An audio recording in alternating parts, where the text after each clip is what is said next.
దాంట్లో బిర్లా ఉంటాడండి. బిర్లా ఉంటాడరా? వెంకటేశ్వర స్వామి ఉంటాడు. చూసావా ఎలా మిలమిల మెరిసిపోతుందో? అదంతా పాలరాతో కట్టారా? అంటే మిల్క్ స్టోన్స్ తో కట్టారండి. ఇంగ్లీష్ ఎందుకురా? లోపల వెంకటేశ్వర ఉంటాడు, దండం పెట్టుకో. గోయిందా గోయిందా. ఆగానండి. దండం పెట్టుకున్నావు కదా? పెట్టుకున్నానండి. గుళ్ళోంచి బయటకు వచ్చాయి. వచ్చానండి. ఇక్కడికి వచ్చావురా? వచ్చానండి. ఇలా వెనక్కి వచ్చాయి, లెఫ్ట్ కి లాగు, లెఫ్ట్ నుంచి రైట్ కి వచ్చాయి, రైట్ నుంచి ఇలా వెళ్ళిపో, ఇలా వెళ్ళిపో, మళ్ళీ ఇలా వెళ్ళిపో, ఇలాగ వచ్చాయి, అక్కడి నుంచి వెనక్కి వచ్చారా? ఇది పంచాకుడు సెంటర్.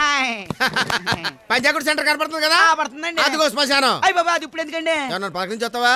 మా ఊళ్ళో ఎవరు లేరండి. లేరు కదా? అవును రే, ఇంతకు నువ్వు ఎక్కడికి వెళ్ళాలి? అవును, ఎక్కడికి వెళ్ళాలండి? ఏంట్రా పొద్దుటి నుంచి నన్ను 40 కిలోమీటర్లు తిప్పి తిప్పి తిప్పి గడియారం స్తంభం దాకా తీసుకొచ్చి ఎక్కడికి వెళ్ళాలంటావా? నేను అక్కడికి వెళ్ళాలండి. ఎక్కడికి రా? గడియార స్తంభం కాడికండి. గడియారం స్తంభం కాడికేనా? అదిగో. చాలా థ్యాంక్స్ అండి. మా మరదలు ఎయిటింగ్ లో ఉంటదండి.